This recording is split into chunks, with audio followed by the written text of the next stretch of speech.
Hello, everyone, and welcome to Familiar with the Matter, the inaugural episode. And I am your host, Scribe, and joining me for this very first foray into the realm of interview live stream is my friend Tailed Feature from the land of kilts and capercocks. Hello, Tailed. Feskarma, good evening. Hope everyone has had a good weekend thus far. So tonight's subject, per the title, is education in Scotland. Now, before we begin, a little note on format. For those of you who are veteran viewers of mine or Lords of the Night, you know I'm a stickler for format. And given the nature of this particular show, just want to give a heads up. So super chats. If super chats occur in the course of the show, they will be read in batches at various points where it seems like it's a nice pause. I won't necessarily read super chats in the middle of a conversation just to keep things flowing. So they will be read. They just might not be read immediately upon you posting them. Along with that, if you have questions for Tailed or me or in general, please refrain from super chatting those right away, because it's entirely possible that in the course of the conversation, your question will be asked and or answered, and I wouldn't want you to post a question and have your super chat go to waste. At least the question donations are always appreciated, of course. There's going to be question time set aside near the end of the show. I don't imagine the show is going to go any longer than maybe 90 minutes. Probably less, but we'll see. But at least 20 minutes will be set aside for people to ask questions of Tailed and myself and just in general. So, with all of that as preamble, Tailed, for everyone's edification, in summary, because I'm sure we'll get into the finer details as we go on, what makes your personal experience have you be familiar with the matter of education in Scotland? Well, I trained as a teacher in Scotland because, believe it or not, that is where I live. That is where I'm from. Mm-hmm. If you can believe it. I couldn't have told by your accent. Or indeed my face as it appears on the interwebs. Yeah. But yeah, that's kind of where my experience comes from, as well as obviously having grown up here and going through the education system as it was back in my day, to be an old fart, and then what it has become since then, because it was completely revamped, if you like, about 7-8 years ago ish. So that was when I trained as a teacher. That was when all that had changed. And so I spent a few years at university going through all that training, working in schools, and I still deal with private education, which is kind of different. I say private. We'll get onto the nuances of perhaps what I do a little bit, but yeah. So that's basically where my familiarity with the matter comes from, and also since deciding that perhaps teaching in a classroom was not for me after my experiences, I have kind of kept up to date with just the general happenings of education in Scotland, because I'm still interested in it, and I'm interested in being able to say, I told you so. All right. Basically. So that's it in summary. Okay, so now I am entirely oblivious to exactly how public education or otherwise is structured in Scotland and the UK. In the US, in general, you go preschool and then kindergarten through 12th grade, and that quadrant or whatever or section is split up variously into elementary school, junior high, and then high school. And then after that, you have college and or university, depending if you decide to go that far. How is education or the educational system in Scotland structured? Well, I mean, it's similar in the sense that you start off at one point and you work your way through. We don't have. I don't think as in America you got middle school and stuff like that. We don't really have that in Scotland. I think some places in England do, because this is where it gets confusing as well is that Mm-hmm. England and Wales have their own education system. Scotland's is entirely different and always has been. Mm-hmm. And I'm assuming that Northern Ireland does as well. Have their own one. So yeah, so there's obviously similarities. So you would start off. I'm trying to think if it's even mandatory to. It's probably not. I think the first thing they do is you would go to nursery, aged maybe 4, round about that. So that's kind of like a preschool kind of thing. And then you have primary school, which would be ages 5 to 12. So you've got primary 1 to 7. Then you would go up to high school or secondary school. And then you've got secondary 1 to 6. So that's your 12 to 18, basically. And then you've got college and university if you decide to go that far. And that's the same for private and public education. So the thing in the UK, it doesn't really make sense, is that public school means private. Okay, can you expand on that? We call them independent. Okay, we would do it in Scotland, of course, wouldn't we? Freedom. I mean, I don't know how long they've been called independent schools, but that is, I think, partly because public. Just that's definitely an English thing. They call them public schools. I'm not going to get into their education system because it's it's different. They've got grammar schools and stuff like that as well, right? Which I don't really know the difference. But anyway, so yeah, you've got state schools. We'll call them state schools and independent schools. That's basically your thing. And the system is more or less the same in the sense that you've got you've got your age 5 to 12 at one school, and then then you've got secondary 1 to 6, so 12 to 18-year-olds at that point. So that's the very basics of it. I don't really know how much detail you want me to go into. No, I was just curious if the progression. I was going to ask if there's a big difference between the independent and state schools progression of grades and such, but it sounds like they're essentially right next to each other. So yeah, I'm not an expert on the independent schools, partly because there aren't very many of them. Okay. Especially not where I am. They're mostly in the bigger cities. So as a general, I guess, notion, is education valued in Scotland? I mean, there are some cultures where it's not that important, or the nature of things, or just the society in general, But does Scotland value education amongst its citizenry? Well, if you listen to the incumbent Scottish National Party, you would think yes, they do, but actually they've decimated the education system. So we used to have a very, very good education system in Scotland. It was known as the envy of the world at the time. And even if you became a teacher in Scotland, if you trained and qualified as a teacher in Scotland, you could teach anywhere else in the world, in any country in the world, without getting a separate qualification. That was how esteemed teaching qualification from Scotland was. That is no longer the case. And to sort of hammer this point home, attainment levels in Scotland are now lower than England's. That is a shame. That is just terrible. That's how we judge how good we're doing at something, as if we're better than England at it. And we're no longer are.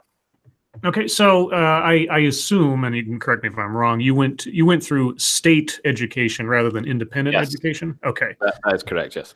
Okay, so what was your experience, because you have to split up, because your perspective, I'm sure, has changed drastically over things, but over the course of your state education, by the time you were finished with it, what was your sense of the quality of the education you received by the time you were done with that phase in your educational life? Like once you got past, just before you went off to university or whatever, did you have a sense of whether or not you got your bang for your buck essentially in the schools?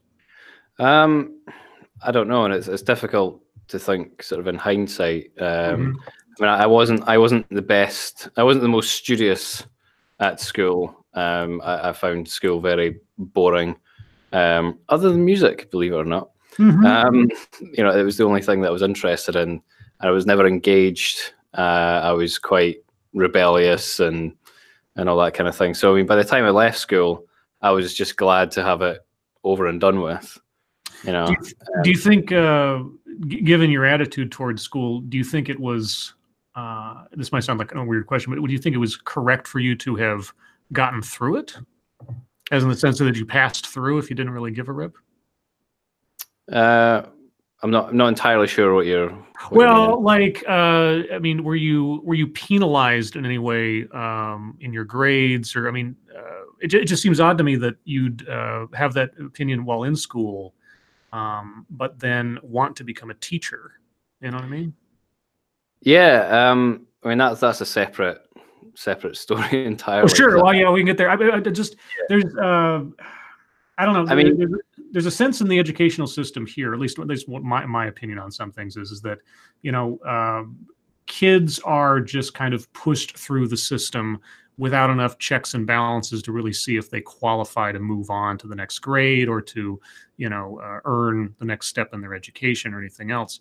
Do you think your attitude was so bad that you kind of got floated through, or they just kind of let you go through, or?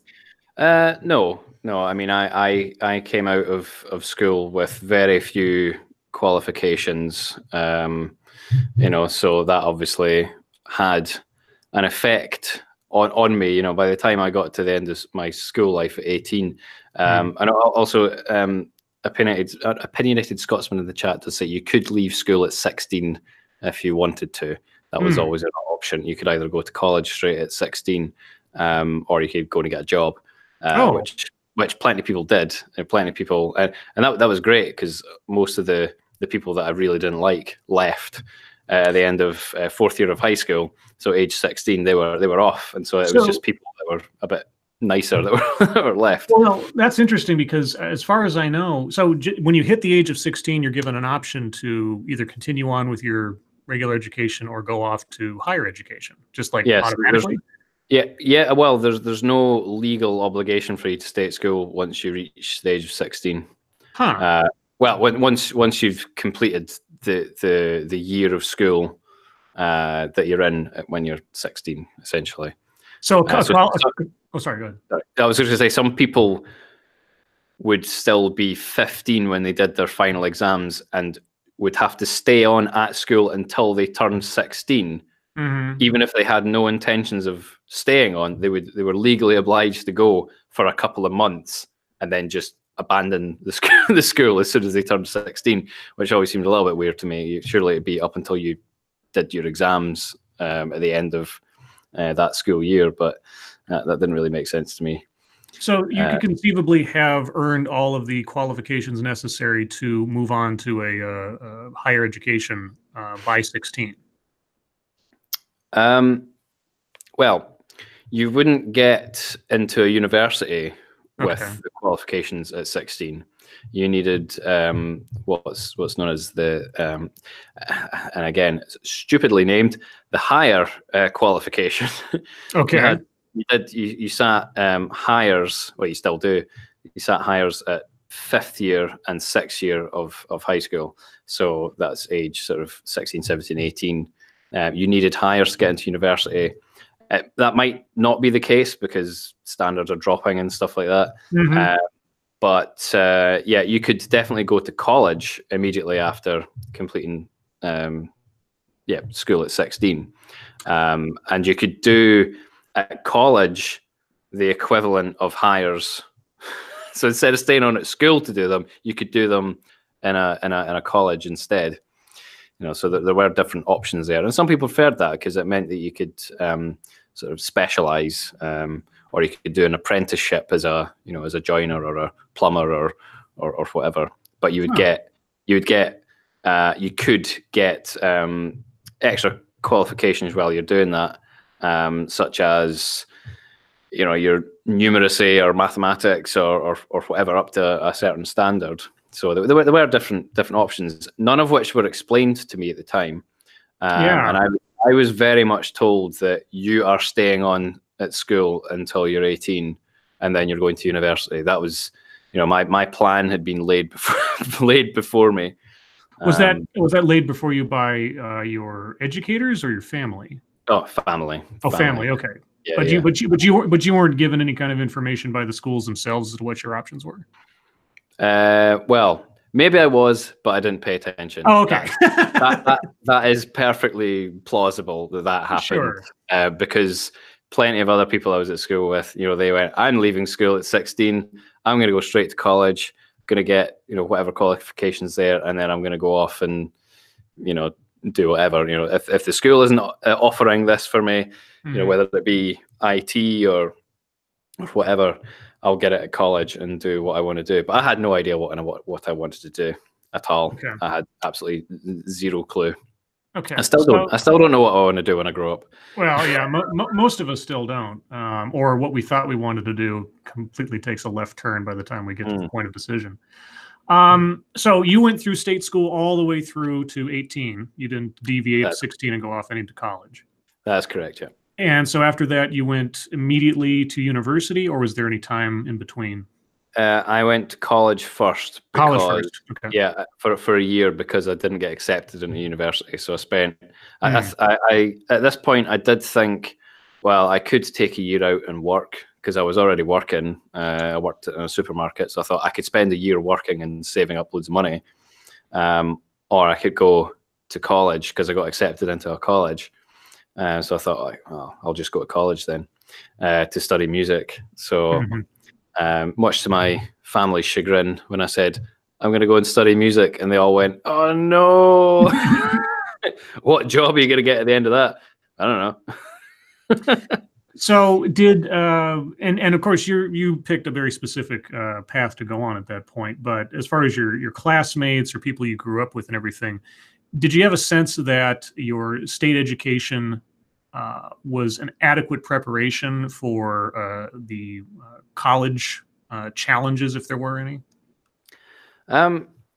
Yeah, I mean, most of my friends were actually quite bright. I wasn't, but most of them were quite bright, and a few of them, they didn't really know what they wanted to do, so they took quite a wide range of subjects towards the end of towards the end of their school career.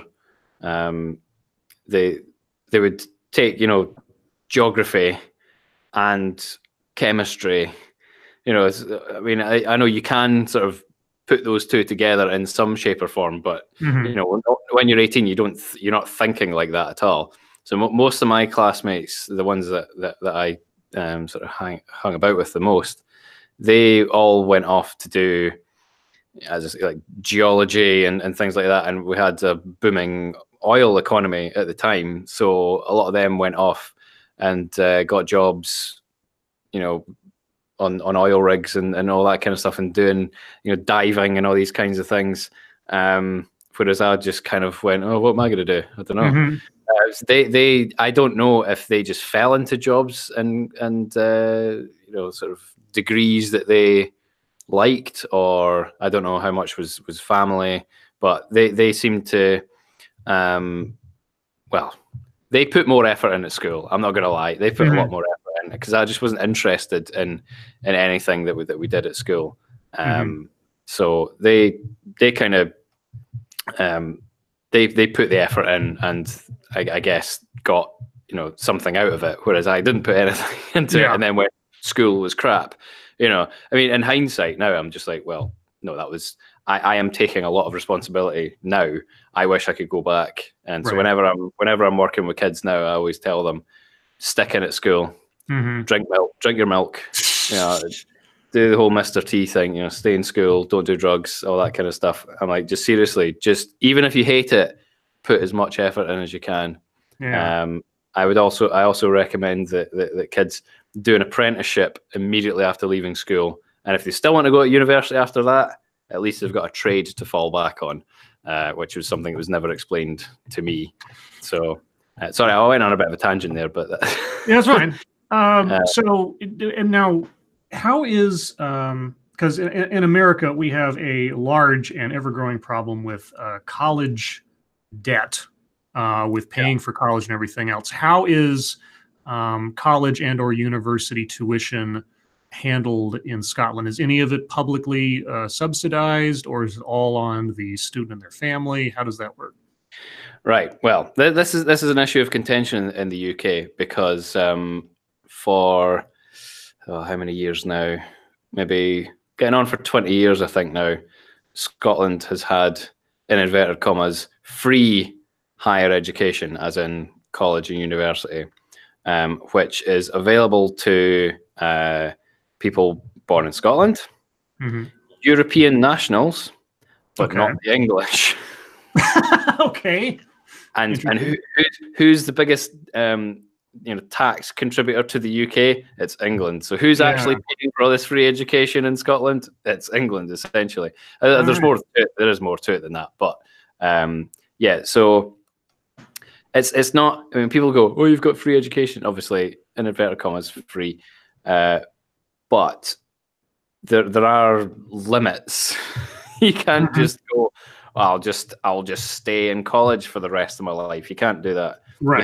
You have to be progressing, as in you have to be going up the levels, and it's only for I think a maximum of 5 years. So you would do something like, I don't know, what's called an HNC, a higher national certificate, and then you would do like an honours degree. So that'd be your 5 years up. So that'd be it. So anything you did beyond that, if you wanted to do a master's or a postgraduate studies or anything like that, you'd have to pay for it yourself. By that time, if you're doing a master's or something like that, you probably could find funding, sort of external funding. If it was like a research grant or something like that, that could. I don't know if they'd pay for the whole thing. Obviously, it depends what it is that you're doing. But that tends to be the way that it goes. So you get your fees paid for you.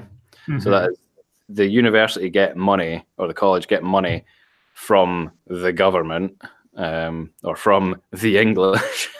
To the English, yes. To the English, give us money to go to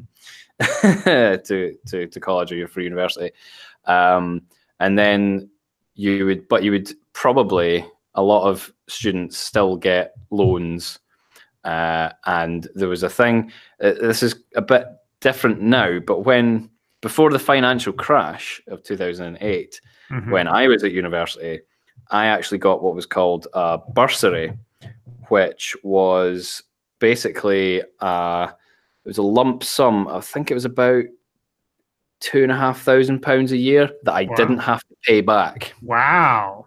Yeah, and it was great for me because I was still living at home. I didn't have rent to pay. Well, and I worked as well. I didn't have sort of rent to pay for an apartment or whatever. So my bills were quite minimal. So it was fine for me. But yeah, didn't have to pay it back, and you could claim travel expenses up to, I can't remember how much it was, £1,000 or something like that for a year. Wow. So yeah, I mean, it was great at the time. I mean, I didn't think anything of it, and I wasn't aware that sort of how this was meant to be socialistic and and all that kind of thing. But that is no longer the case. You still get your fees paid for you. Yeah. I think bursaries are a lot smaller, and you have to reach a very sort of low income threshold before you're even considered for it. I don't think you get travel expenses anymore.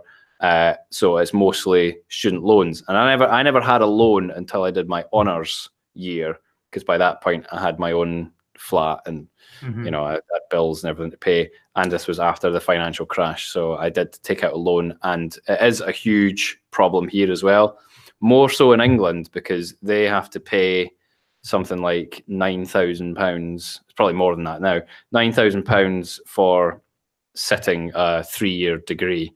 So it's £3,000 a year, whereas in Scotland we don't have to pay that, so we've not got quite as much student debt. in that sense, anyway. So okay. I'm curious. So in in America, almost to a one, unless you get like a scholarship or some other reimbursement somehow, almost or have family taking care of it. Obviously, most people have to take on student loans to pay for college. And I'm curious, did the fact that, I mean, when you were coming up, obviously it's changed since the crisis. When you were coming up, was there any mechanism of, like, let's say, how can I put this? Since you knew that a lot of your expenses were going to be covered by the state, essentially, amongst you or your friends or anything else, was there a sense of complacency about the importance of your education going forward after high school? Well, there was for me, but that was just because I'm generally complacent about everything. I don't think I can answer for anybody else. Sure. But, okay.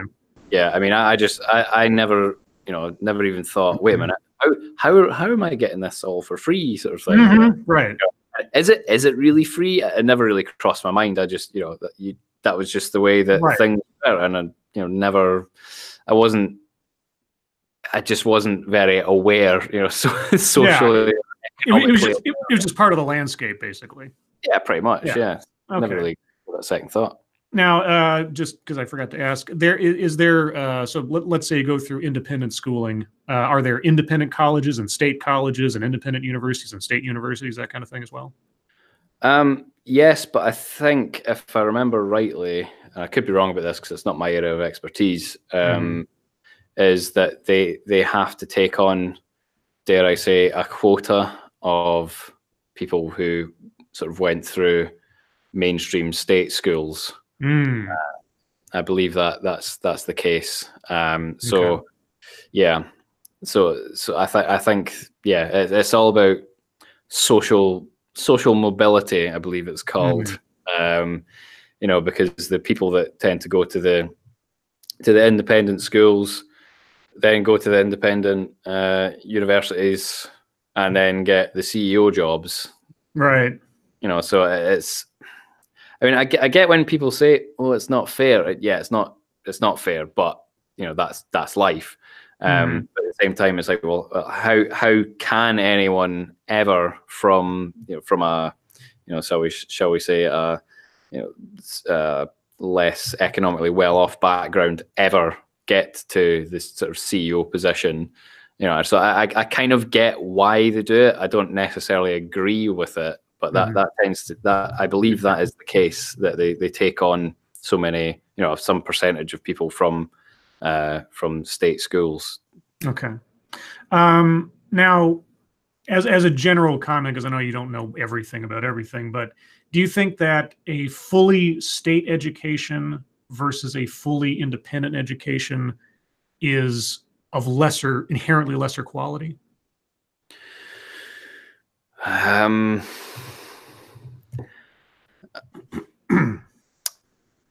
Well, I think having the option to do one or the other is important, because at the moment, I think, if I remember rightly, less so sort of higher education, so college, university, right?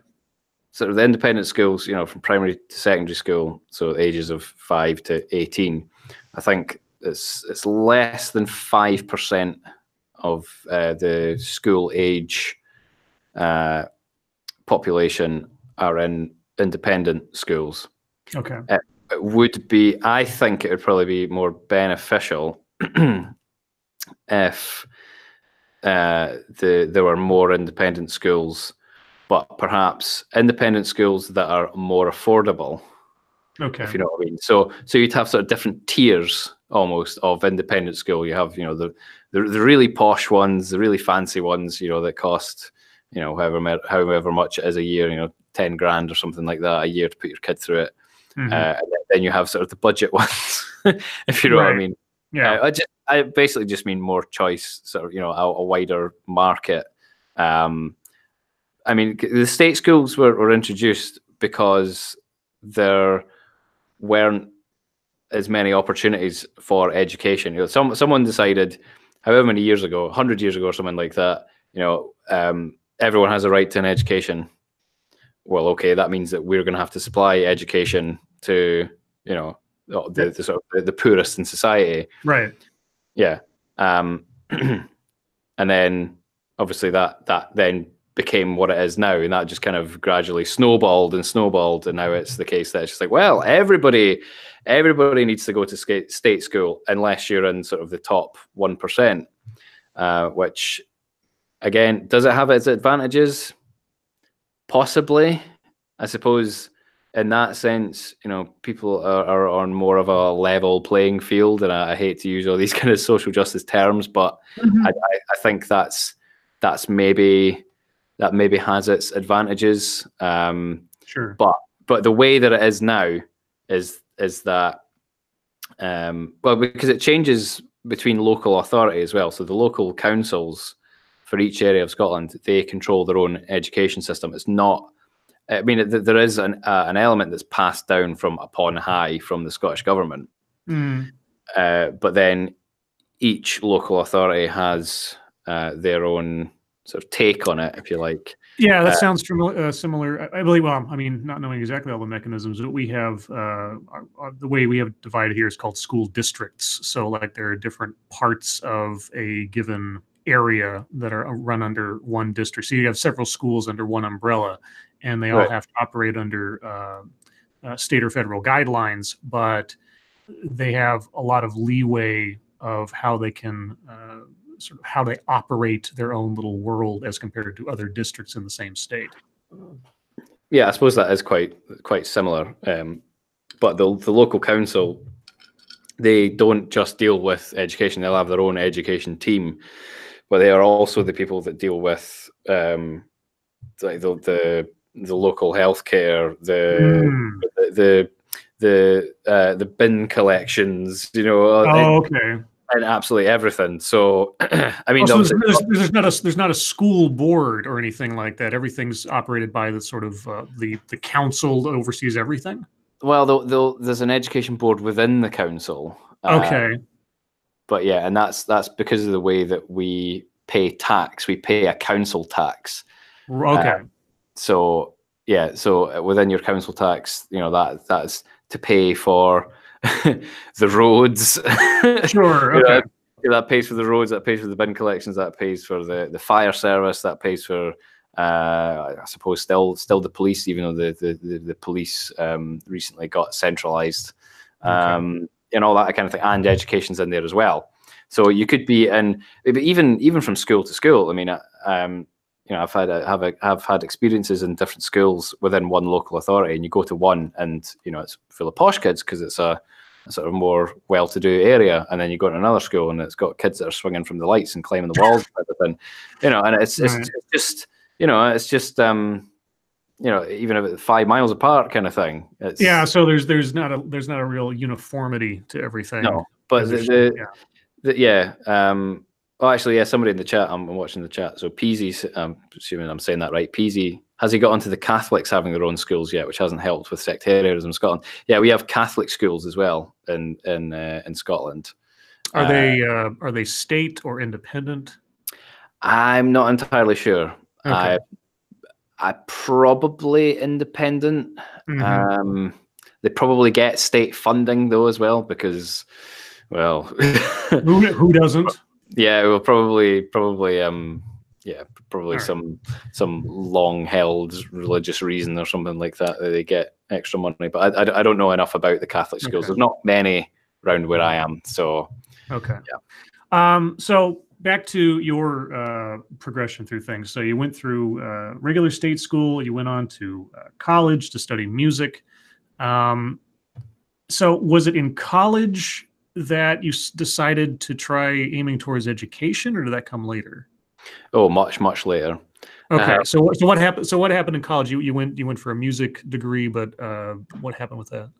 So I did a year in a college doing music performance. Okay. Was what I was interested in. That was just what the course was called. So I did that for a year. and while I was doing that, I studied a lot of music theory and all that kind of thing, because I never got that at school. Even though I studied up to the highest level you can within school, I never got any sort of music theory background. I never got any of that basic training. This is well, we call them all different things than you do in America, but this is the stave, and this is the treble clef, and this is how you work out key signatures. I didn't get any of that really. Yeah, it was a bit shit. But I think if I'd learned an instrument like the piano, then that would have just come as a matter of course. Right. And speaking of which, slight tangent. Well, actually, no. I'll tell you what. I'll get to that in a second. So I spent the year getting my music theory up, and that was why I didn't get into university. Was because my music theory knowledge was so bad. Okay. So I reapplied to university the following year to do more music, and that's what I did. So within the music degree, I did 3 years, and that was, performance. It was there was a lot of stuff working in the studio, sort of technology, all that kind of thing. I can't even remember what else it was. There were a lot of creative studies now that we had to do like art installations and stuff like that with music. It was very liberal arts college like. Yeah, it was quite wishy-washy. But I mean, the whole sort of thing about learning to perform and all that kind of thing, it was very much this is how you pose, this is how you hold your posture and stuff when you're singing, and this is that was fine. So that was all reasonable. But then after the 3 years, I was a bit disillusioned with the whole thing. I thought, well, I don't really know what I'm going to do when I leave here, and I wasn't enjoying it very much. So I left after 3 years, even though it was so I left with a normal degree, so just a 3-year degree. Okay. And then after that, I thought, well, I'm going to try and make it as a kind of performing musician. A busker? No, not a busker. I was more interested in playing with other people. I've never actually done busking. I really should. I should go busking. Yeah. When in the hard times that I get. No, so I joined a few bands and played around quite a lot, and then actually did a tour of the US. I say of the US, a little bit of the US, as much as we could cover in 6 weeks. Sure. And then after that experience, which was a horrendous experience, not because of America or anything like that, but just because the people I was with, I thought, you know what, this maybe isn't for me. And it was around about that time someone suggested, well, why don't you start teaching like your guitar? Okay. And I thought, well, I'd never had any interest or any inclination towards teaching whatsoever. Was not interested in it at all.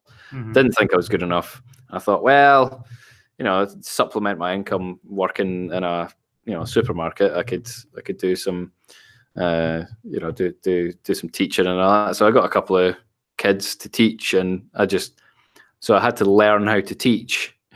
Interesting. Yeah, it's an interesting experience. Yeah. So I did that, and then I thought, I actually quite enjoy this. So I'll tell you what I'm going to do. I'm going to see if there are any jobs within the local council teaching guitar within a school. Okay. So I wouldn't be a classroom teacher. You don't actually need any real qualifications to teach an instrument within the school, except for like music theory and stuff like that. So I could go along and say, I have a BA, Bachelor of Arts in Music Performance, and I'd probably have to do an audition or something like that. And I'd say, I have teaching experience because I have students at home.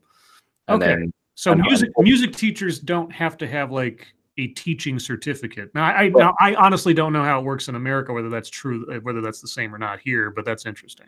Specifically, instrumental teachers. Teachers. Okay. Yeah, classroom teachers do. Right.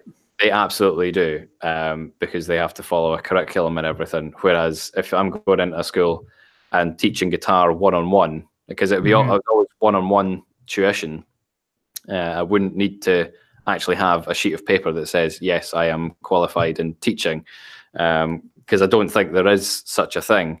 But when I decided that I was going to do that, that was round about the time of the financial crash. And the first thing that got cut was instrumental teaching staff. Oh, geez. So, Entire Scotland, 50% of them were laid off, like there and then. So, side question: Are there other things besides instrumental music teaching that are non-classroom educational positions that don't require teacher certification, like a math tutor or things like that? If you do it from your own home. Well, sure. No, I mean, but like at the school, I assume. At the school. No, even, I mean, you can volunteer. Sure. But I think even classroom assistants need to have some kind of qualification. So was your instrumental? So was it your instrumental teaching a paid position or like a volunteer position? Well, that was the thing. I never actually became that. Oh, right. Because that was just when the crash happened. So there were no jobs. Well, would it have been a paid position in the school then? It would have been a paid position. Okay. Yeah. Okay. Mm-hmm. So crash happens. Your first attempt at becoming teacher didn't really take off. So then what happens? So at that point, I thought, well, maybe I should try classroom teaching.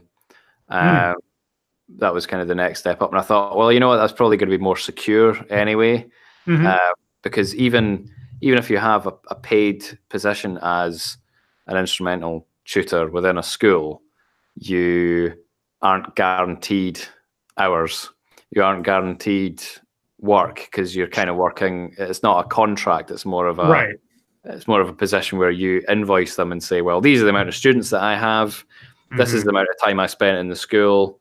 I mean, you could help out at concerts and things like that, you know, so you'd work evenings and stuff. So you'd get a little bit extra there as well. But overall, you know, you wouldn't be working the full school day even. You'd probably work, you know, a couple hours in one school. Right. Drive to another school and then maybe have a day where you weren't doing anything in a school. So you'd be teaching at home or whatever. Right. So it was more of a situational gig than a firm employment.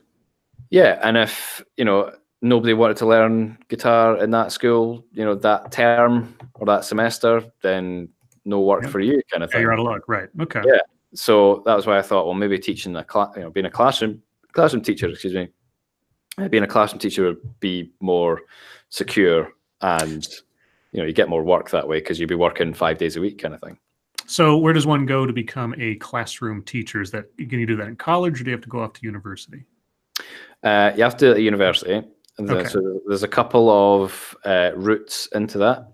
But since I had already got a degree, I would have had to have gone back down some levels. If I wanted to do a bachelor's of education, that takes 4 years. Right. So I'd been going back down the ladder, as it were, and so I would have to pay for all that myself. Oh, okay.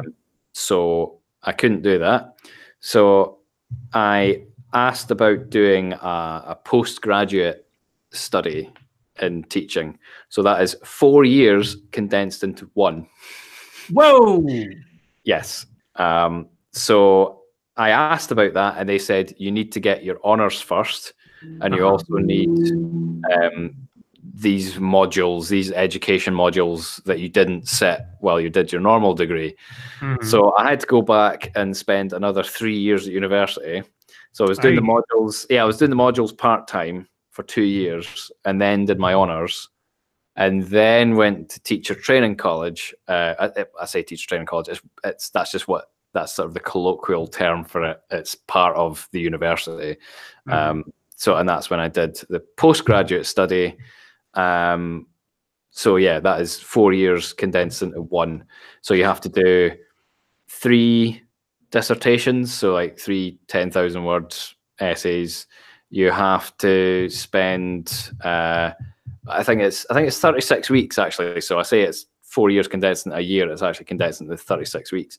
18 of those weeks you are in schools, and 18 of those weeks you are in university writing essays and doing all that kind of thing. Okay. So part of it is on the job training effectively, and then the rest of it is done in the school.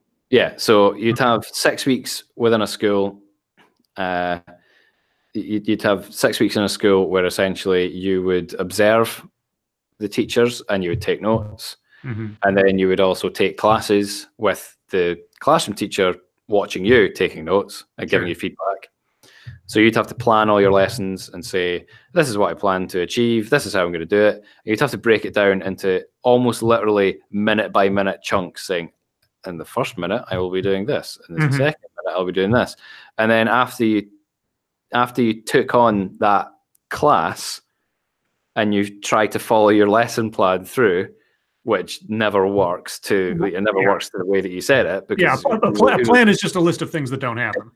Yeah, basically, yeah. So then after you did that lesson, you would go through to the staff room or something like that and write up what actually happened and how you would do better in the future, kind of thing. Right, after action report kind of thing. Yeah, so you'd spend sort of, out of the 6 weeks that you were in the school, you would spend half the time teaching and half the time just writing stuff about what you did, what you were going to do and what you actually did.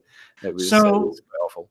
I'm curious. So after, and obviously this might come later on in your training to become a teacher. Did your opinion of your own teachers in the past change as a result of your being trained to become a teacher? I don't really know. Never really thought about that before. Well, like the teacher you had that you really, really liked in school, let's say, but you look back and say, oh, that guy wasn't doing it effectively, or he wasn't, or vice versa, that kind of thing. Some teacher that you hated, but then you look back and said, no, that guy knew what he was doing, or something like that. I probably knew that already. Okay. I went, yeah, that guy was I really liked that guy, but actually, he was a shit teacher. Yeah, sure. Were there any teachers as you went along this process that you thought back to as role models? I mean, you don't have to name names, obviously, but were there any that sort of stood out in your head that sort of said, "I want if I'm going to be a teacher, I want to be like X"? Yes, my geography teacher. I showed him no respect, though, in the sense that I failed higher geography twice.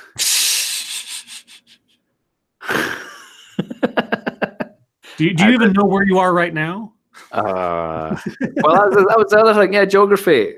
It would be good to learn some stuff about geography. We had to learn about riverbed formation and and oxbow lakes and stuff like that. What does that got to do with geography? I had to learn about. Well, I wish I could say his name because I don't want to dox him. But chances of anybody actually knowing him. But he had a brilliant name for a geography teacher. I'll maybe tell you later. Okay. We're off here. But he had this obsession with the country of Burkina Faso. He always used to go, I am a very wealthy man. I own lots of land in Burkina Faso, in the capital of Ouagadougou. Ouagadougou.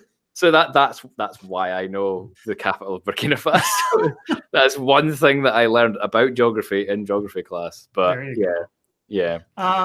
Okay, so were you training to be a sort of like general studies teacher or a very specific teacher? Specifically music. Specifically music. Okay. Secondary school specifically. Okay, and in secondary school. And secondary school is what ages again? So 12 to 18. 12 to 18-year-olds. Okay. So you went through your teacher's training. Well, did you? I didn't. That was the thing. Oh, right. Okay. Well, so before we get to the end point of your teacher's training, let's say, as you were going through it, did you? I mean, obviously, maybe you thought otherwise, but did you think it was a good preparation for becoming a teacher? Well, I mean, at the time, I didn't know any different. Sure. Looking back now, I dodged a bullet. Okay, all right. So I guess now maybe this is going to merge into the question of, well, in my day, that kind of stuff. So I don't know if there's an easy way to encapsulate it, but how can I put this? So what the hell happened? Well, okay, we'll get to your specific thing. Let's see, how do I want to put this? Because I'm trying to. I'm still new at the interviewing process, if you couldn't tell. Don't worry, you're doing very well. Okay, well, I appreciate. Then I don't know any better. So that's right. Yeah, I don't know that I'm fucking up. Did you think that the okay, so before it all petered out, did you think the requirements put upon you to become a teacher as you went through the process, do you think they were too harsh or too lax on reflection towards becoming a teacher? What do you mean? Could you expand? Well, like, I guess it goes back to, do you feel prepared for it? I mean, if you're going through the same process as all the other teachers, effectively, even though it was music versus something else, you still had to go through all the steps that every other teacher had to go through, I'm assuming. Is that correct? Sorry, I was having a coughing fit just there. So the process you went through towards getting your certification, that was a generalized course, as in any teacher going for any particular subject would have to go through all of those same steps. No.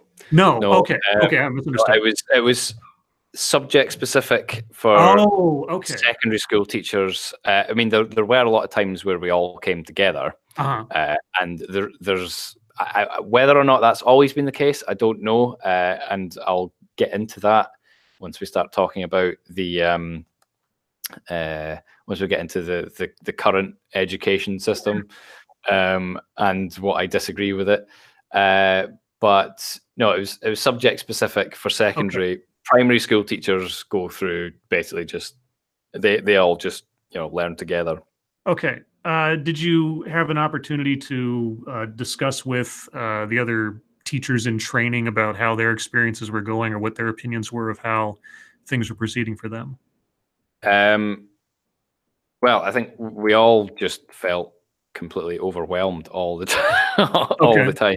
So we were definitely all in that, in the same boat in that sense. I don't think anybody thought, well, this is easy. Right. Okay. There was definitely nothing. Everyone was just like, oh my God, I had no idea what's happening. It was the most overwhelming experience of my entire life. It really was. Do you think that was a result of just the nature of teaching, or do you think that was because of a lack of guidance by the people who were teaching you to become teachers? No, I think it was just the how do I put this? That's just the nature of that particular course. I think if I did a B.Ed, a Bachelor's of Education, so over 4 years, it probably would have been far less extreme and overwhelming. But because it was in such a short space of time, and I should probably add that you didn't just do your 36 weeks at teacher training college and that was you qualified as a teacher. You then had to do a year part-time in a school, still writing down your lesson plans and your evaluations of your lessons and stuff. You had to do that for a year afterwards as well, like a school year afterwards, an academic year afterwards, what's known as a probationary year. And then you got your teacher's qualification, or not, as the case may be. So how far in the process did you get before you decided, or something? I don't even know exactly what the mechanism was that it all decided to stop for you. Well, it was largely personal reasons. It wasn't political reasons. It wasn't because I was like, oh, this is a social justice hellhole, I'm leaving. It definitely wasn't that, because I was not woke to the social justice question at the time. I was not red-pilled in any sense. Again, I mean, I was a lot older than most of the people there, because I'd done a degree, I'd left, I'd done a tour, I'd then gone back to university for an extra 3 years and all that kind of thing. So I was, how old was I then?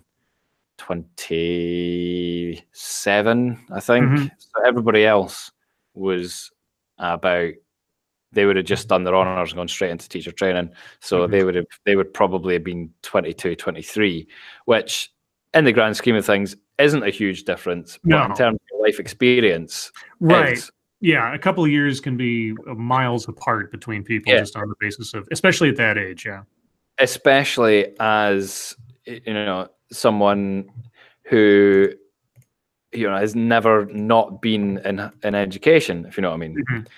you know, they've not had any life experience in the sort of the wide sense of the word, because they've gone school, you know, from school to age 18, straight to university for 4 years, straight to teacher training. You know, there's no time out within that to actually learn about the world and stuff. I mean, that's obviously not hashtag not all, but you know, there was a large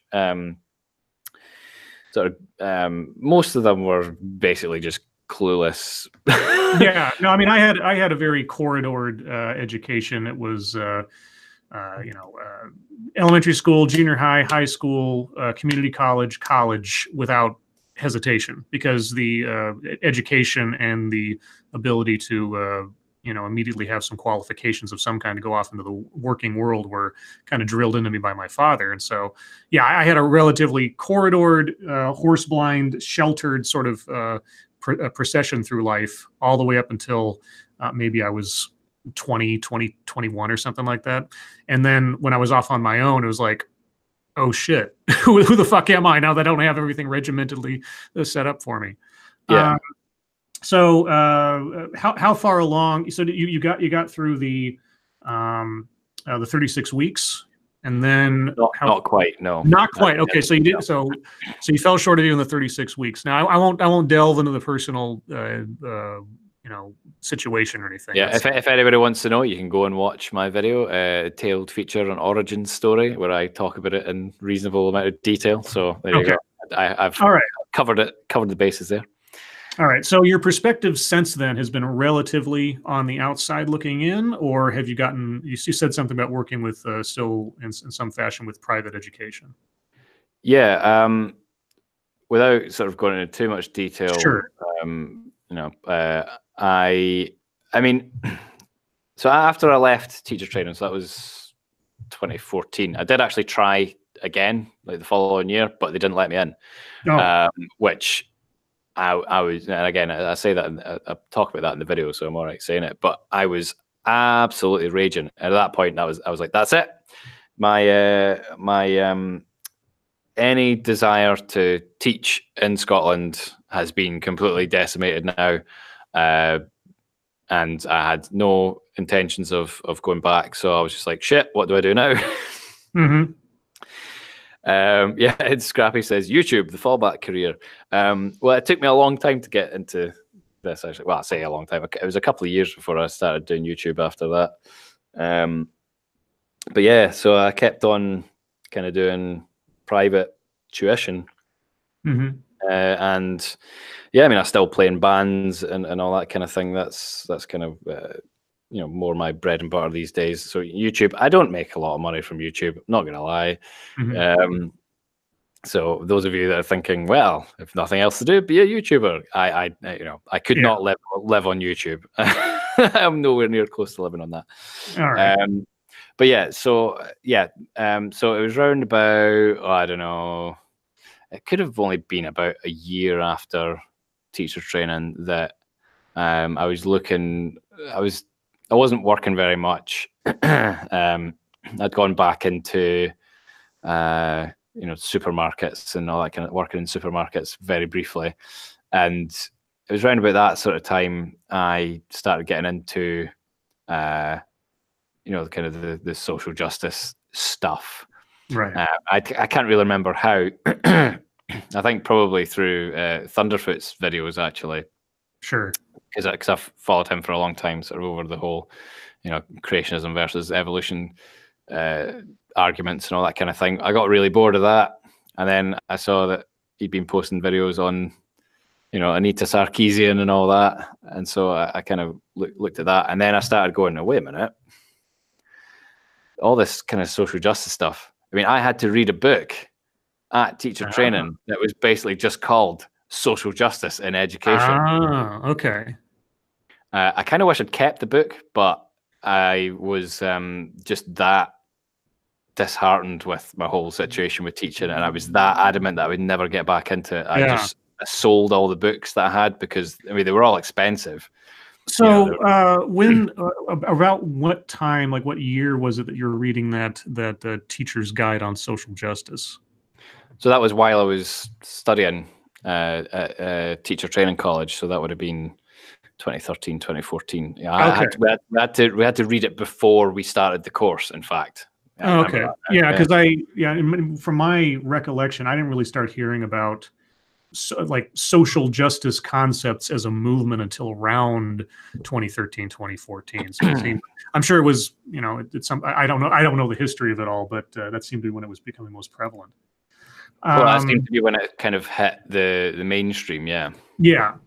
So, okay, now let's get into I'm going to get into the big question of comparing education when you were doing it versus education now. So before we get into that, is there anything else that you wanted to mention or anything that I left out that's relevant before we get there? Well, yeah, actually, yes. So around about 2012, the education system in Scotland completely changed. Okay, how and why? So the why is probably easy: social justice. The the SNP, the how is a bit more complicated, but well, I mean, back up a little bit. So the SNP, I am completely ignorant of Scottish politics. So what does the SNP have to do with social justice and therefore the education system? In brief, obviously, I know there's a whole bunch of things going on, probably, but yeah, well, they are the most socially just. If you like, party in Scotland. They're all about, quotas for women and, hate speech laws and all that kind of thing. So they've infected absolutely everything that is state run with that kind of nonsense. And since, most education in Scotland is state run, well, it seems it only makes sense to indoctrinate the next generation. Okay. So before 2012, this is when we still had an education system that was the envy of the world and all that. Although I think things had kind of been slipping a little bit by then. So that was a system that I was taught under, which was very, I'm probably going to get the words the wrong way round. I can never remember the difference between proscriptive and prescriptive.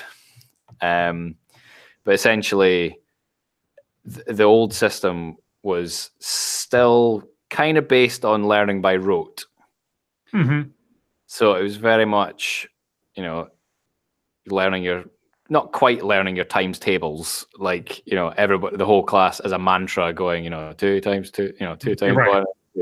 It wasn't that. It wasn't quite as prescriptive. I think it's proscriptive. It wasn't quite as proscriptive as that. But you had your main subjects. I mean, more so secondary school, because that's fresher in my mind, I suppose, if you like. So it wasn't as long ago. But you had your physics, and then you would do PE, and then you would do I don't know, like craft and design, and then you would do woodwork, and then you would do whatever, RE, whatever it was. It was very much like that. And what they tried doing in 2012 was they introduced this new system called the Curriculum for Excellence, or the Curriculum for Excellence. Yes, that sounds so 1984. Okay. Yes, or as we like to call it, the Curriculum for Excrement. Okay. That's how it's colloquially known, even by teachers. They hate it as well. Okay.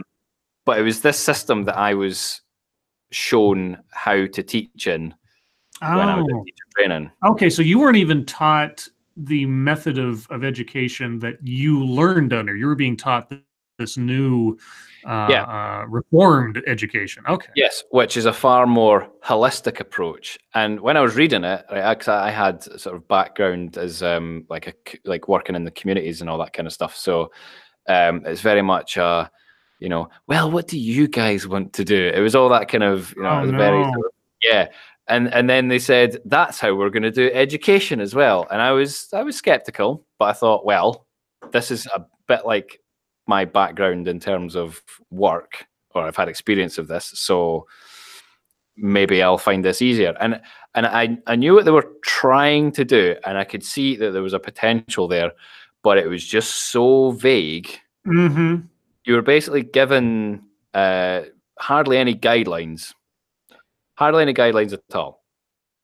But you had everybody had to reach a certain target. So the targets were kind of the same. You know, you need to be able to read, write, and this, that, and the next thing.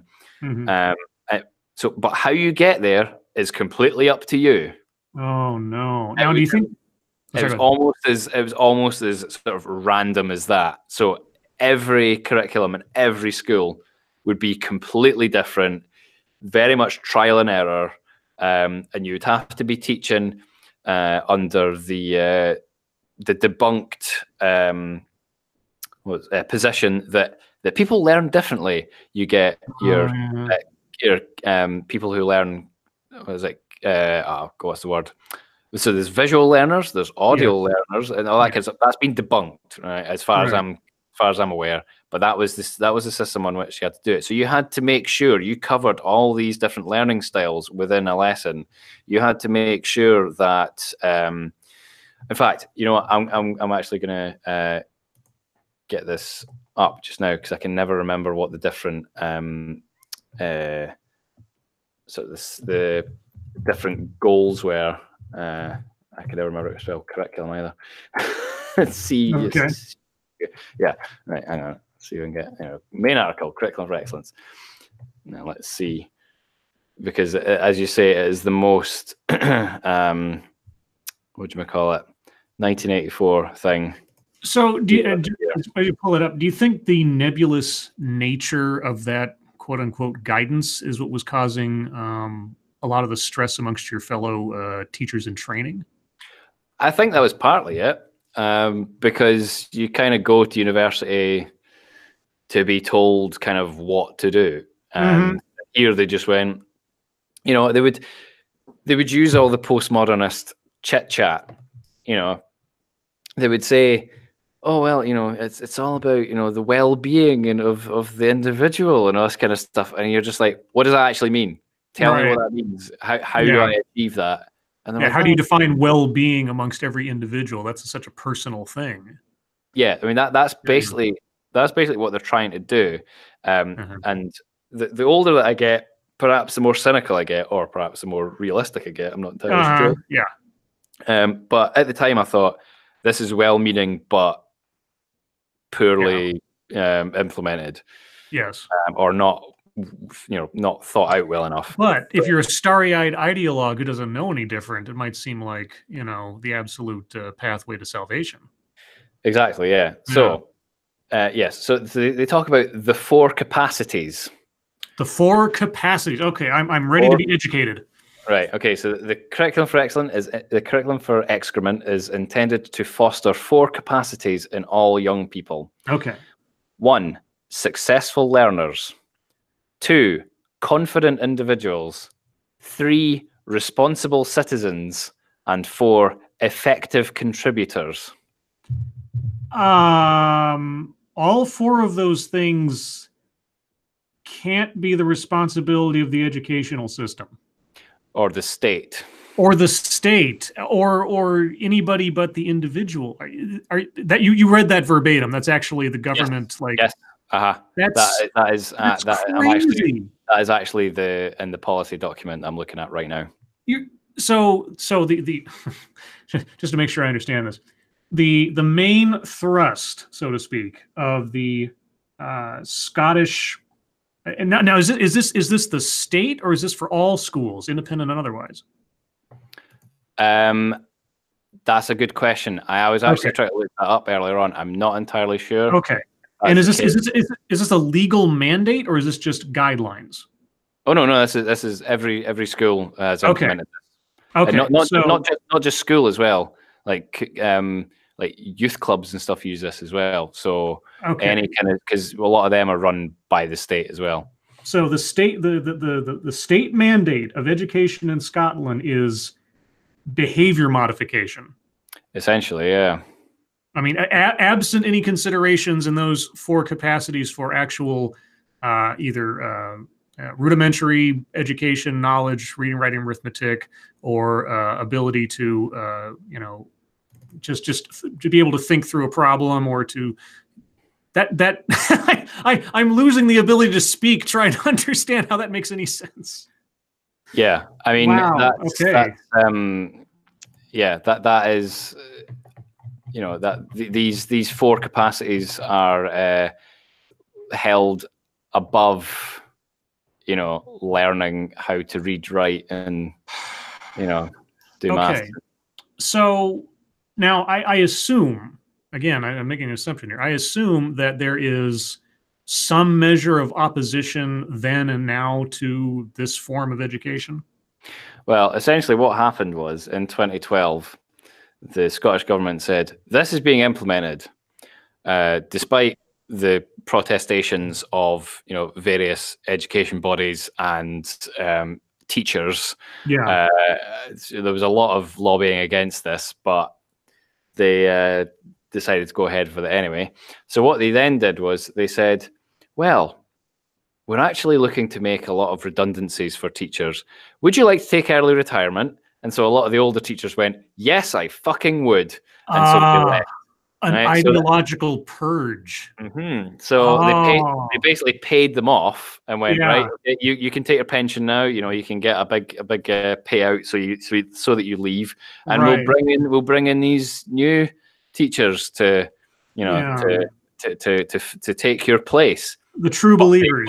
The true believers. Well, or the ones that like me were indoctrinated into it. Yeah. Because again, you don't really think. You just go, this is how it is. This is how you teach. You know, this is, well, not that we were actually told how to teach. We were just told what to teach. What was your nebulous goal you were aiming for, and however you're deciding to get there? Yes, exactly. So, do you think if it weren't for your personal, I mean, looking back, I mean, this is, you know, there's no necessarily clear answer to this, but knowing what you know now, do you think you would have still, like, if your personal stuff hadn't come up, do you think you still would have continued in your educational career if you had been able to have the perspective between what they were teaching you and then you watched a couple of Thunderfoot videos?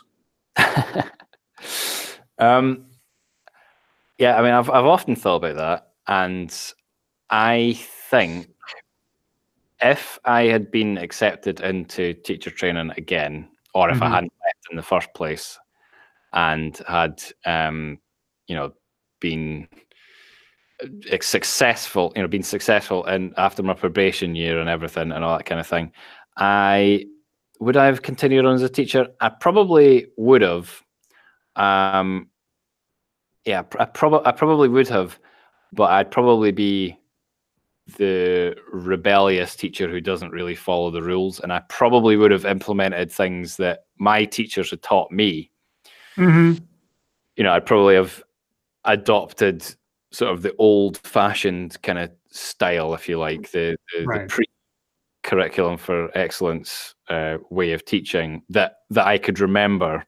You know, I'd probably do it more like that. But then again, because I was teaching music is far more open to being taught in the way that the curriculum for excellence sets out. Because art is an abstract to begin with. Yeah, so it's you know, it's sort of more holistic by design. You know, whereas, you know, if I was teaching English or maths or something like that, how the fuck do you do that how do you teach maths holistically? You know, how do you teach morality into arithmetic? You know. But I mean, the worst thing, I think, if you could believe there is such a thing as being worse than this, is that there is no discipline in schools, and I'm sure that's probably the case in most of the Western world at the moment. There is no discipline within schools. You know, a kid starts acting up, you go, that's fine. You just leave the room. You just wander around the school all you want. Yeah, it was literally like that. I mean, partly because the teachers didn't want to have to deal with them, but also because they couldn't do anything. And it's not like you go, well, I'm going to send you home, because they'd be like, all right, I'll go home and I'll play the Xbox. Yeah. You know, it was that kind of thing. Or you would get the head teacher to come round and, you know, say, well, you know, if you don't behave, I'll get the head teacher. And they were like, so, well, the head teacher's not going to do anything either. There's just no boundaries. There's no rules that can be followed to, you know, and we've gone so far from the days of, you know, oh, you'll get the belt, son. You know, I mean, not that I got belted, because that you know, hitting children had kind of been that's a little bit out of fashion. Yeah, but there were definite repercussions for what you did if you did something bad. I mean, I without going into too much of this story, but I did actually get expelled from school. I got kicked out of school. I managed to get back in with my charm and wit. But yeah, I did actually get kicked out of school over something that I did. I thought it was a bit overkill, but still there were, you know, things that would happen. But now it's like, I got kicked out of school. Hey, now I don't have to do any work. You know, that's what it's like now. It's, I got kicked out of class. So what? You know, and there's parents now that they just don't send their kids to school because they go, well, you're not going to do anything there either. At least when you're here, I can keep an eye on you. Yeah. You know, that's why the attainment level is just falling through the floor. It's the lack of discipline, but it ties in with a curriculum for excellence, because it's like, oh, you can't shout at children. You can't. Yeah, right. They have to find their own way. Yeah. It's, you know, it's that kind of thing. I mean, even at nursery level now, they do what's called free play. There's no structure. Sure. The kids just the kids just go, I'm going to play in the sandpit, and so the adults follow them to make sure that they're not, you know, eating it or putting it in their eyes or anything like that. Yeah. They'll do that for, you know, 10 seconds and go, oh, I'm going to play with it. You know, I'm going to play with the blocks now, and they'll go over there and they'll start throwing them around and go, oh, you can't do, you know, you're not allowed to shout at them or anything. You're not allowed to stop them from, you know, sure. That's how they learn. Yeah, you don't want structure. You don't, no structure. You don't want any liability questions either that people always come up with. Yeah. So, so this all basically came down in 2012, and in the course of just 5 or 6, 7 years, everything's gone to absolute pot in Scottish education. So here's some big sort of hypothetical question. Do you think it can be reversed in a short amount of time? Do you think the damage could be done as quickly as it's been implemented?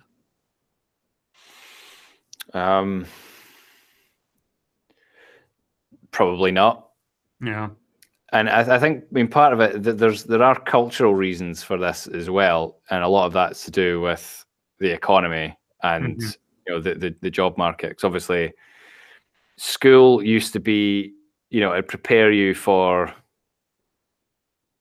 the jobs that were around at the time, and there wasn't a diversity of you know, occupations for you to have, sort of, say, in the 50s. You know, you'd get a very basic education, you'd be chucked out, you'd go into the factory and you would work, you know, making cars or whatever. Since then, you know, all the manufacturing jobs have gone, and then sort of all the tertiary sort of occupations have gone. So now we're into things like, you know, hairdressers and, you know, nail attendants and, you know, whatever they're called, and there's no jobs for guys except for, you know, working in a supermarket or you know, whatever. So the service industry in some fashion. So working in a call center or whatever. There's very few opportunities now. So kids, I think, partly are disillusioned because they go, well, why do I need to learn all this stuff when I'm not going to get a job at the end of it? Right. A lot of families are, you know, 3rd, 4th, sometimes 5th generation unemployed and living on welfare as well. Yeah. So again, they go, well, what's the point? I can just sponge off the state. Right. How you reverse that? Because it's basically just been a big feedback loop that's just got worse and worse and worse and worse and worse. So how you then undo that? Yeah. I don't think you could do it in nearly as short a space of time. I think it'll probably come around out of necessity more than anything else. So, and one, I got one sort of last prepared question, and then we'll see if you have anything else you want to add, and then we'll move on to questions from the audience. But again, sort of a hypothetical thing. If you had a magic set of bagpipes, and there was one thing, I don't. Yeah, I know. And there's one key thing about the educational system in Scotland today that you would want to see changed to at least, if not fix everything, at least guide things towards better outcomes. What would that one thing be? Oh, God. can this magic bagpipe does it work as a time machine? Well, I mean, okay. Well, if you could go back in time, what would be the thing you would change? I would. Well, I was about to say I would kill somebody, but no, I wouldn't do that. Let's not talk about assassination. No, it's fine. It's hypothetical. I know it's hypothetical, but I'll say. I would travel back to 2004 and basically remove all instances where the curriculum for excellence first appeared as a policy. Okay. Because that was when it was first kind of tabled. Yeah, that was when it was first sort of tabled and that was the poison pill to it all, the curriculum for excellence. Yeah, it really was, because as soon as it got introduced, I mean, they were saying things at the time, you know. I mean, I spoke to kids and all that, and they were like, "I don't even know if I've got an exam this year. I don't know what's going on," because it was such a complete clusterfuck. Right. You know, it was, you know, and there's kids saying it's not fair that, you know, that's my year that are going through this, where they're implementing it at the time, and there were lots of mistakes, and you know, so they weren't getting a very good education. And that was what they said. They went, oh, the attainment levels, they're going to dip a little bit because we're still just implementing it. It's still new to everybody, you know. That's the thing, you know. But it's just consistently got worse and worse and worse and worse since then. It hasn't actually got any better, except for when they make the exams easier and then go, look, the attainment levels are staying the same. Right. So, well, everybody's passing. Yeah, our graduation rates are great and everything else. They're graduating the complete, you know, softball educational system. But hey, look, we have a bunch of people we call graduates of this dumbed down system. Yeah, I mean, part of the thing was, from a music point of view, when you were in 6th year, you could do advanced higher. So that was the highest level you could do at high school. So before you left to go to college or university. And probably about 10 years before I was at that level, if you were wanting to do advanced higher, you needed to be grade 8 on your instrument. So that is, I know that's kind of an arbitrary number, but there you have it. Just put that in perspective. By the time I got to set my advanced higher, you only had to be grade 5. Oh, okay. And now it's only grade 3. Okay. Geez. But if you want to get into university, you need to be grade 8. Okay. So if you apply that, I mean, this may be slightly fallacious, but if you apply that consistently across every area, sort of your music, your mathematics, English, languages, whatever, then they are not getting people ready to go to university. They're setting them up for failure. Essentially, yeah. Okay. Anything else you'd like to mention? Anything that I kind of missed or glossed over before we get into questions from the audience? I mean, there was something I was going to say, and I was, you know, before we started, I was like, oh, I better remember to say that, but I've forgotten what it was now. So, well, if it comes up, it might do, yeah. I really hope that people don't think this is like the most depressing stream ever, because, you know, I am quite passionate about it, but yeah, I can. I think as soon as the stream started, somebody said, "Well, this is going to be depressing." Well, okay. Well, let me cap on that then. Given your attitude going up through school and your attention to education and everything else, why do you think, with your experiences, that you are still so passionate about it? Well, as I say, I'm passionate about it. I mean, I'm passionate. I get passionate when discussing how badly things have gone. You know, sure, like every good cynic, yeah. Well, yeah, exactly.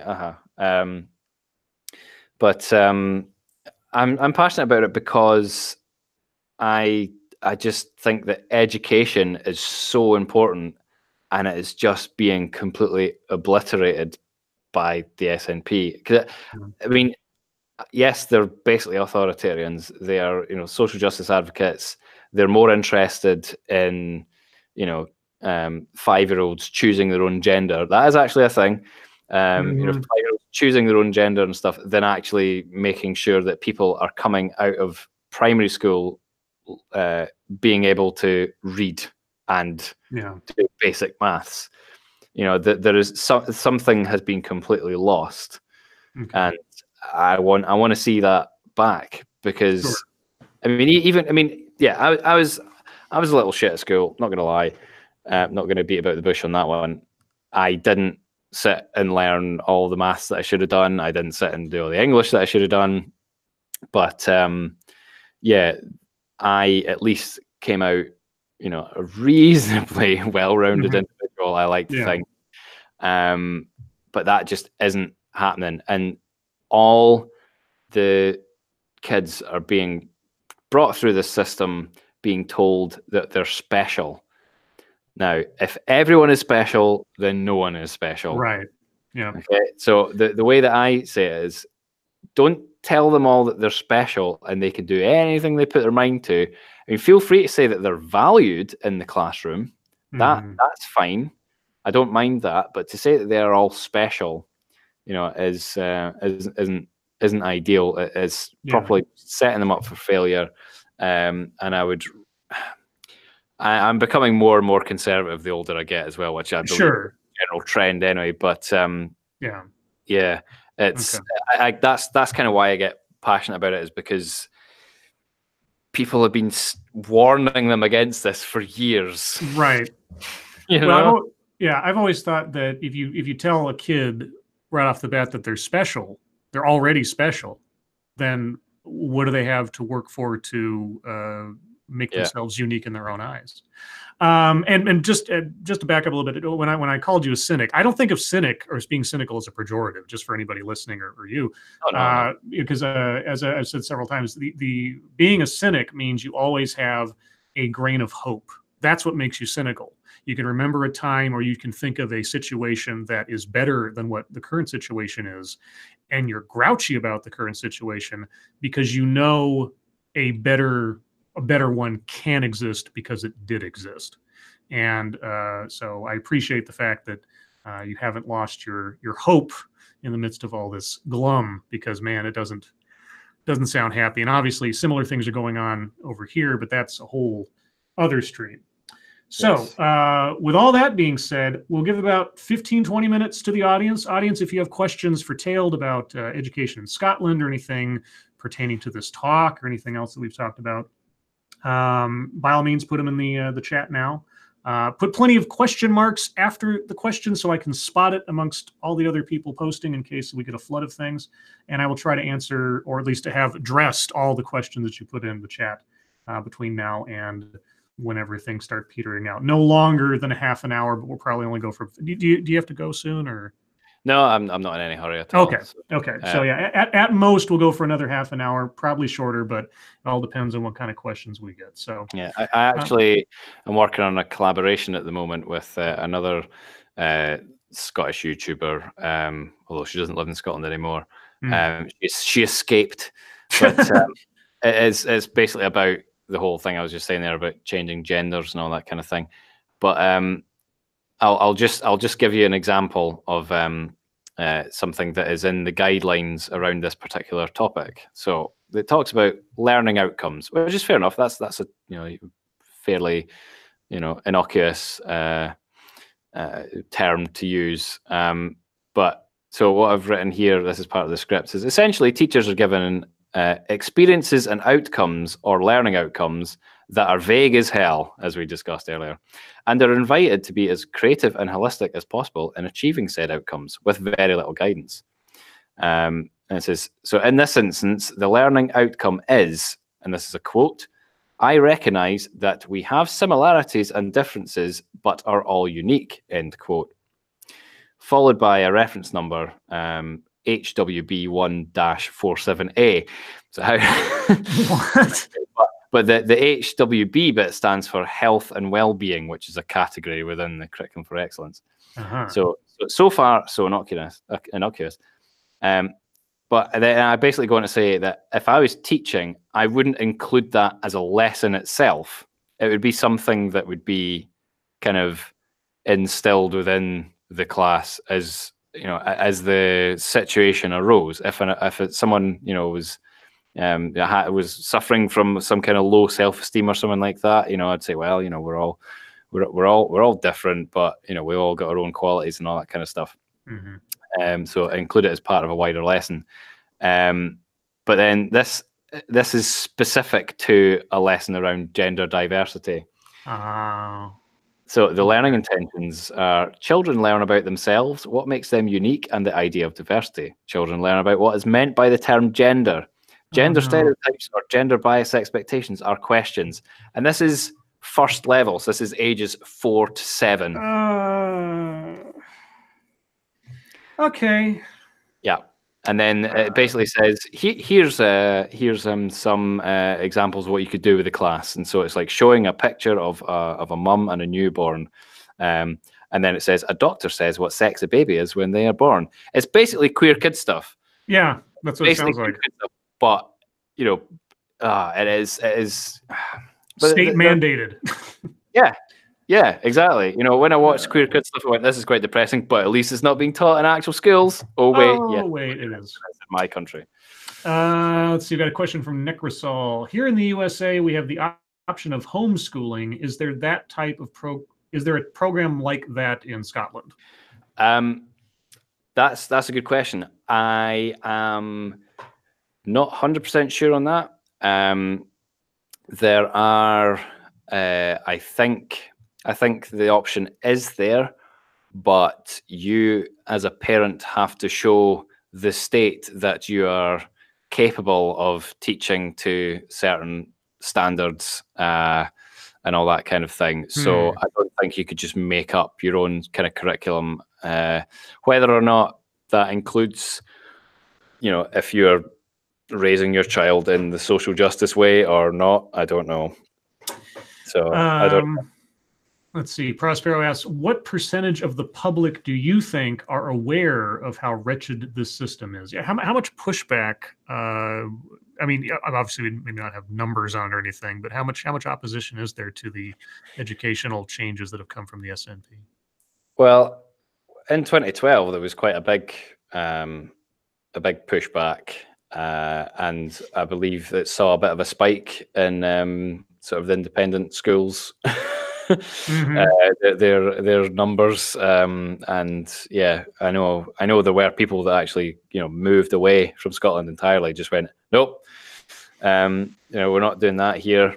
So I think probably the majority of parents at the moment are probably none the wiser. But I do know people who have kids that are going through secondary school, and the parents do on occasion bring things up with the school saying, I don't think you should be teaching my child about what intersex is at age 8, right? That kind of thing. I don't think you should be doing this, but it mostly just falls on deaf ears. Well, yeah, because what option do the parents have? Not everybody can move out of Scotland. If this is the only game in town, what are you going to do? Exactly. So yeah. I think most of them are just resigned to going, this is the way it is now. And a lot of people in Scotland, probably the vast majority of people in Scotland, I again, don't have numbers. So I think a lot of them, we've just been brought up in this mindset that, welfare state, the state is there to provide, all that kind of thing. And I am becoming less and less like that, but I was just like, I think state healthcare is fine, and I think this, this being run by the state is fine as well. But just now that I see how pervasive it is and how many people are actually, screaming at the government, you need to come into my house and you need to tell me what to do. That's basically what's happening now. It's got to the point where we don't know any different. So it's just like, just keep coming and taking our freedoms away. We don't care. Are you still in contact at all with any of the teachers you were training with at the time? No. Okay. But what I will tell you is that there was 16 people in my class, including me, of music teachers, and I think only 4 are still teachers. Oh, geez. I did forget to ask this. Is teaching in Scotland, can you make a decent living being a teacher in Scotland? Because one of the things in America is that teachers oftentimes are,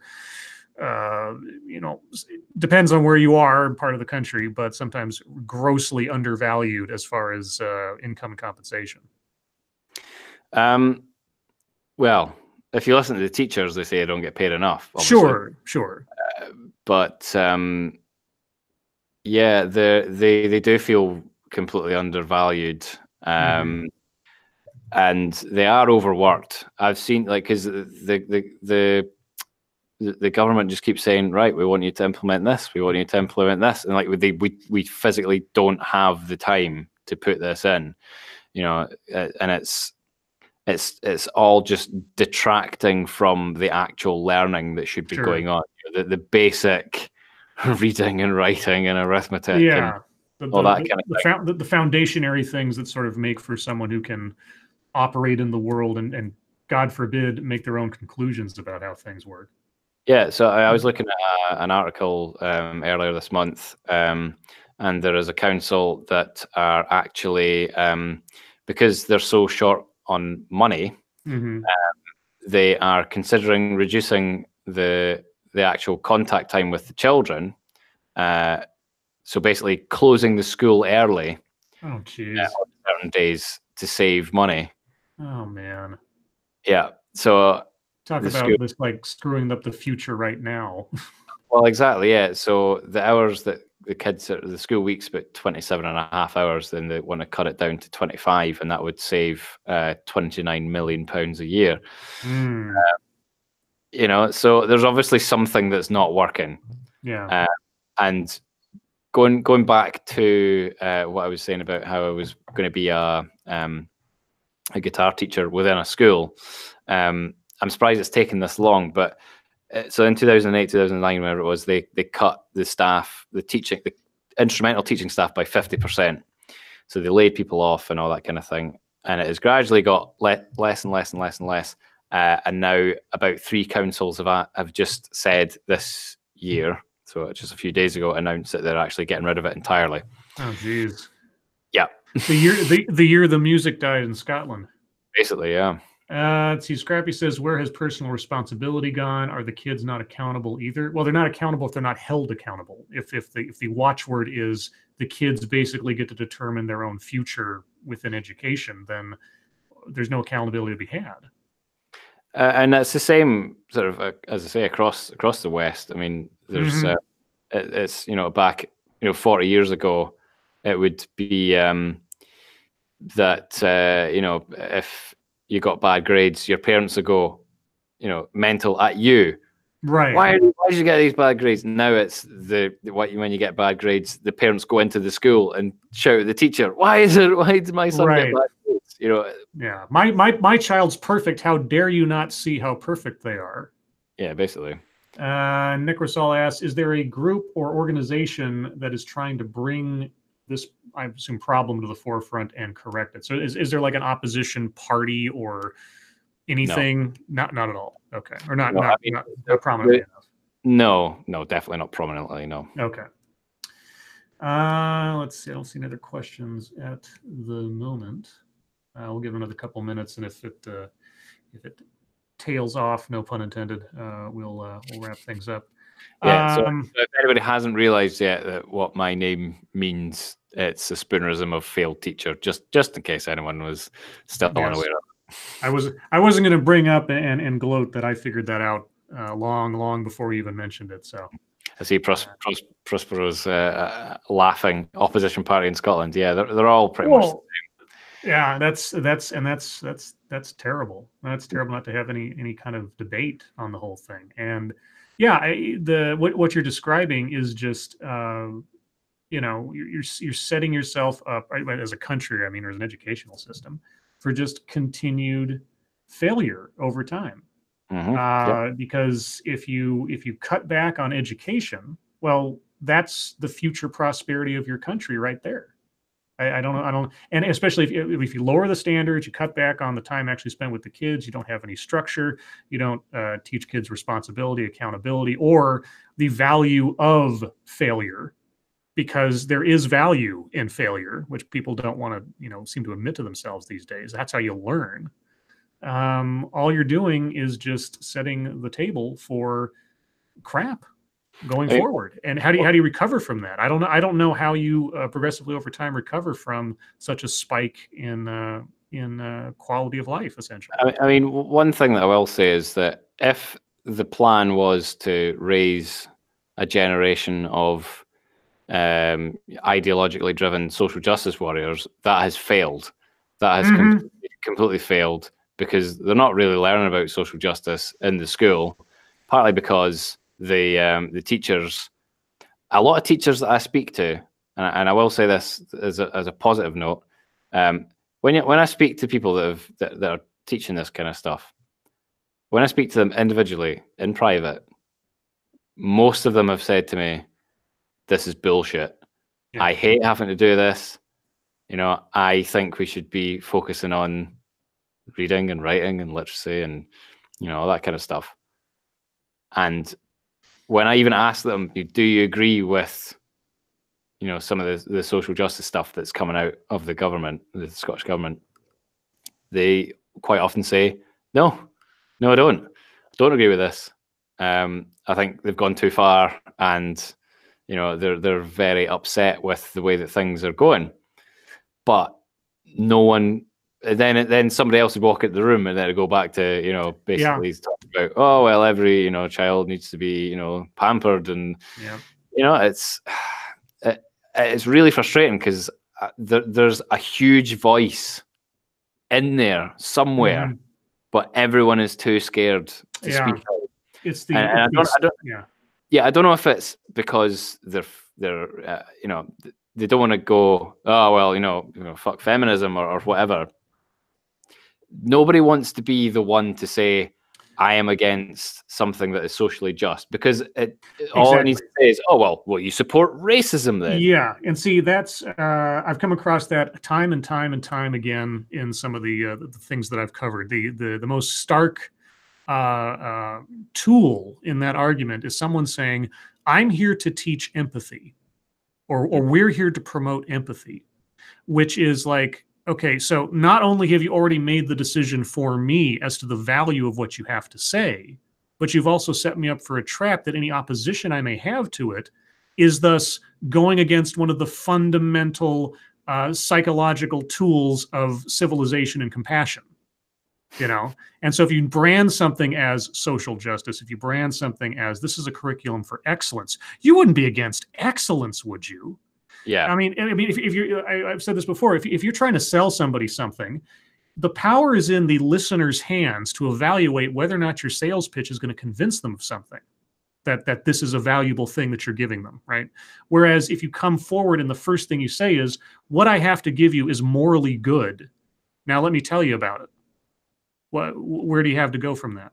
And so, yeah, the silent majority you're talking about, I'm sure, is much larger than you might imagine. But again, yeah, it's going to take somebody with enough clout or something, or a collective or something, to stand up and say, this is not working. This will not benefit us. We need to change, and quickly. But how do you go against a moral good, right, without looking like a villain? Exactly. Yeah. I mean, that is why I do not show my face. Yeah. I not to the same degree, but I empathize. Okay, let me check the chat one more time here, see if I missed any questions. Let's see. I don't see anything that's... Scrappy asked, over here, many schools teach for the standardized tests, not subjects, about what they need to pass the test. Is it the same there, teaching to the test? To an extent, and it was kind of heading that way when I was at school. There was a bit of, we'll teach you what you need to know to pass. Right. Especially, actually, ironically, when I got guitar lessons at school, it was very much so. These are your exam pieces. You're going to get a 20-minute lesson once a week. You work on them outside of your lesson, obviously. And yeah, if you can play these 3 pieces by the time the exam rolls around, then success. Yay! that was kind of it. So did they just teach to pass the test? Yeah, probably. It's probably even worse now. I'm trying to remember back to when I was actually, because I mean, obviously, I wasn't given the responsibility of putting people through exams because I was only there for a few weeks at each school. But yeah, probably it probably was very much just you know, we'll let you, and we'll give you more or less the answers. Well, and the quality of that process is wholly dependent on the quality of the eventual test. So, but yeah, anyway. Well, I think we're going to call it there. Everyone, thank you for joining us on this little flagship experiment of this discussion show of mine that I'm hoping to continue. I really, really want to thank Tailed for joining me on this little adventure. And I'm very appreciative of his insight. A lot of things I had absolutely no idea about in regards to, well, education on the one hand, but Scottish education, or the education of Scotland, I should say, in particular. Disheartening, I won't deny. But yeah, sorry to anybody that wants to take their own life now. But personal responsibility, that's on you, not on me. Yeah, there you go.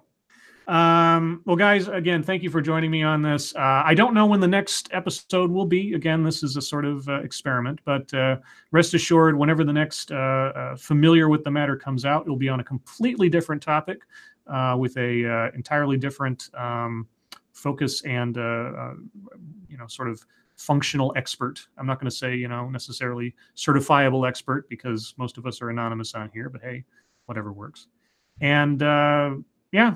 I don't know how. I don't have an established ending for this show yet, unlike Lords of the Night. So, again, Tailed, thank you for joining me. Oh, thank you. And am I right to show my stuff in the chat? Oh, yes. And by the way, I forgot to mention, all of Tailed's links are in the description, both his YouTube channel, his Patreon, his Subscribestar, and his Twitter account. And what do you have anything upcoming or any projects you want to shill real quick? Sure. I mean, I've been working on a couple of videos for quite a while now, because one of them is a review on a book about free speech. I've mentioned this on about 5 different streams now, because I've still not finished it. It's a review of this book, as I say, it's on free speech, but the guy that wrote it was in favor of Count Dankula's conviction. So yeah, so I'm kind of ripping that apart. I'm also working on a video on well, a script at the moment on a historical Scottish thing, which I'm not going to go into too much detail. Don't want to spoil it all. But yeah, they're kind of the main things that I'm working on at the moment, as well as a few little bits and pieces here and there, as and when. That's essentially it. Alrighty. Well, guys, if you're interested in Tailed's work and his music especially, he does some interesting parodies of songs, amongst other things, over on his YouTube channel. Go take a look at that in the link in the description. And if you like what you see, be sure to subscribe, hit that bell icon. Definitely follow him on Twitter, because as several of our audience members noted, YouTube is more and more flaky with notifying anybody about anything they've actually subscribed to. So keeping an eye on all the various social medias and helping to spread the word is very important these days. So again, thanks everyone joining us. Thanks again, Tailed, and everyone, we will see you next time. Bye.